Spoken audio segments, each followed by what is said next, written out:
சிவகங்கையில இருக்கிற வெட்டுடைய காளி கோயிலுக்கு முன்னாடி தான் இப்ப நம்ம நின்றுட்டு இருக்கோம். மற்ற கோவிலுக்கும் இந்த கோவிலுக்கும் ஒரு மிகப்பெரிய வித்தியாசம் ஒண்ணு இருக்கு. ஒரு மிகப்பெரிய வரலாறும் இருக்கு. அது மறைக்கப்பட்ட வரலாறாக இருக்கு அப்படிங்கறதுதான் நம்ம இன்னைக்கு தெரிஞ்சுக்க வேண்டிய ஒரு விஷயம். அன்னைக்கு வெள்ளக்காரர்களுடைய ஆட்சியில சுதந்திர போராட்டம், முதல் சுதந்திர போராட்டம் நம்மோட தமிழ் நிலத்துல தான் தொடங்குச்சு. ஒட்டுமொத்த இந்தியாவிலையுமே முதல் சுதந்திர போராட்டம் நம்முடைய தமிழகத்துல தான் தொடங்குச்சு அப்படிங்கிறதுக்கான அத்தனை ஆதாரங்களும் இன்னைக்கு நமக்கு கொஞ்சம் கொஞ்சமாக கிடைக்க பெற்றிருக்கு. அப்படி வேலு நாச்சியார் வெள்ளக்காரர்களோட படையில இருந்து தப்பிச்சு திண்டுக்கலுக்கு போகும்போது இங்க இந்த காட்டு பகுதியில இப்ப நம்ம கொல்லங்குடி அப்படிங்கிற இந்த ஒரு கிராமத்துலதான் இருக்கோம். இது அன்னைக்கு காடாக இருந்திருக்கு. அந்த காட்டு பகுதியில உடையாள் அப்படிங்கிற ஒரு பெண், ஒரு இளம் பெண், திருமணமாகாத கன்னி பெண் இங்க வந்து ஆடு மேய்ச்சிட்டு இருந்திருக்கா. அந்த வழியில போகும்போது ரொம்ப தூரம் வந்த அந்த களைப்பின் காரணமா வேலுநாச்சியாருக்கு அவ தன்னிடம் இருந்த தண்ணீரை கொடுத்து ஆற்றுப்படுத்துறான். அப்ப வேலுநாச்சியார் சொல்லியிருக்காங்க, எனக்கு பின்னாடி வெள்ளக்காரர்களோட படை வந்துகிட்டு இருக்கு, நான் இந்த பக்கம் தான் போனேன் அப்படின்னு அவங்க தெரிஞ்சுக்கிட்டாங்க அப்படின்னா அவங்க என்ன கொன்னு போட்டுருவாங்க அப்படிங்கறத மட்டும் சொல்லிட்டு அவளுக்கு நன்றி தெரிவிச்சுட்டு அவங்க கடந்து போயிடுறாங்க. அப்போ அங்க வந்து உடையாள் அப்படிங்கிற அந்த பெண் கிட்ட கேக்குறாங்க, இந்த பக்கமா அரசியார் போனாங்களா அப்படின்ட்டு. இவ என்ன சொல்லியிருக்கலாம், எனக்கு தெரியும் தெரியாது அப்படின்ற ஏதாவது சொல்லியிருக்கலாம். ஆனா அவ என்ன சொன்னான்னா, எனக்கு தெரியும் ஆனா சொல்ல மாட்டேன் அப்படின்னு சொல்லியிருந்திருக்கா. அத்தனை துணிச்சலான பதில பார்த்துட்டு ரொம்ப வெறுப்படைந்த அந்த படை வீரர்கள் என்ன சொல்றாங்கன்னா, உன் கை தனியா கால் தனியா வெட்டி போட்டுருவோம் அப்படின்னு சொல்றாங்க.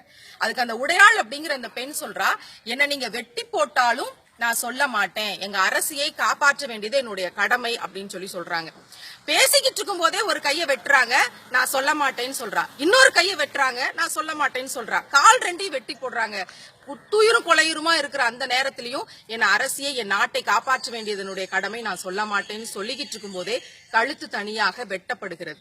கழுத்து தனியா, கை தனியா, கால் தனியா, உடம்பு தனியான்னு தனித்தனியா கிடந்த போதும் கூட இப்படி ஒரு நிலைக்கு ஆளாவோம் தெரிஞ்சு கூட அந்த ரொம்ப சாதாரண ஒரு கிராமத்து பெண் உடையாள் ஆடு மேய்ச்சிக்கிட்டு இருந்தவ தன்னுடைய நாட்டை, தன் மக்களை, தன் இனத்தை, தன் அரசியை காட்டி கொடுக்க முடியாதுன்னு அத்தனை துணிச்சலாக அங்க இறந்து கிடந்தாள். வெட்டு உடையவள், வெட்டு உடையாள் என்று தன்னுடைய மனதுல இந்த நிகழ்வு வேலுநாச்சியாருக்கு தெரியப்படுத்தும் போது அத்தனை தூரம் கலங்கி போறான். 8 வருஷத்துக்கு பிறகு 5000 பேர் கொண்ட படையை வந்து திண்டுக்கல்ல இருந்து ஹைதர் அலி, திப்பு சுல்தான் அவர்களுடைய ஆதரவுல எல்லாம், கோபால் நாயக்கர் அவர்களுடைய ஆதரவுல எல்லாம் அங்கிருந்து திரட்டி கொண்டு மறுபடியும் இங்க வர்றா. வெள்ளைக்காரர்களோட போரிடுறா.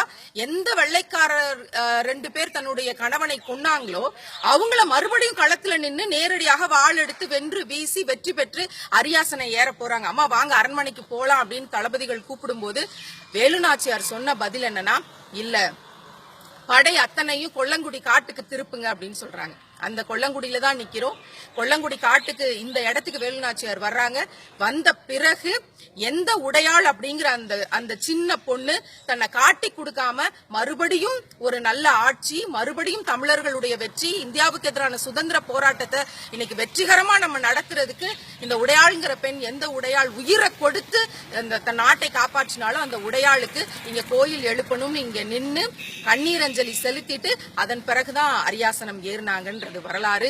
வேலுநாச்சியார் முதலாக அரியாசனம் ஏறின பிறகு இந்த இடத்துக்கு வந்து அவளுக்கு ஒரு கோயில் கட்டி ஒரு உண்டியல் வைத்து தன்னுடைய கணவர் தனக்கு கட்டிய வைர தாலியை அந்த இடத்துல இந்த உண்டியலுக்குள்ள முதலாக காணிக்கையாக செலுத்தி அவளை வீர வணக்கம் செலுத்தினார்கள். அவளை தன் குலசாமியாக நினைத்து வணங்கினார்கள்.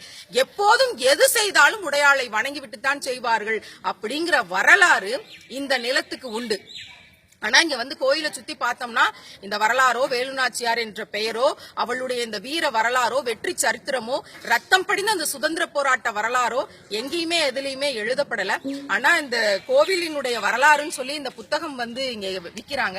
இந்த 20 ரூபாய் புத்தகத்தை வாங்கி படிக்கும் போது இதுக்குள்ள அந்த வரலாற்று செய்தி பொறிக்கப்பட்டிருக்கு. வேலுநாச்சியாரோட வரலாறு, அவங்க என்ன செஞ்சிட்டு இருந்தா, உடையாளுங்கிற அந்த கன்னிப்பெண் எப்படி இந்த நாட்டின் சுதந்திர போராட்டத்திற்கான அஸ்திவாரமாக தன்னையே தன் உயிரையே கொடுத்தாள் அப்படிங்கிற வரலாறு இதுல இருக்கு, இந்த புத்தகத்துல இருக்கு. ஆனா இங்க சுத்தின கல்வெட்டுகள் இல்ல, இங்க வர்ற மக்களுக்கெல்லாம் இந்த வரலாறு தெரியுமா அப்படிங்கறது தெரியாது. சுத்தி இருந்த வந்து இங்க காணிக்க செலுத்தணும், காசு வெட்டி போட்டா நம்ம நினைச்சது நடந்துரும் அப்படின்னு நினைச்சிட்டு இருக்க மக்களுக்கு தன்னையே வெட்டி கொடுத்து இந்த நாட்டுக்கு சுதந்திரம் பெற்று தந்தா உடையாள் அப்படிங்கிற பெண்ணோட வரலாறு தெரியுமான்னு தெரியல. இந்த வரலாறு எல்லாம் அடுத்த தலைமுறை பிள்ளைகளுக்கு தெரியப்படுத்தப்படணும். இங்க வந்து நிக்கும் போது உண்மையிலேயே ஒரு பெண்ணாக எனக்கு அத்தனை பெருமிதம் இருக்கு.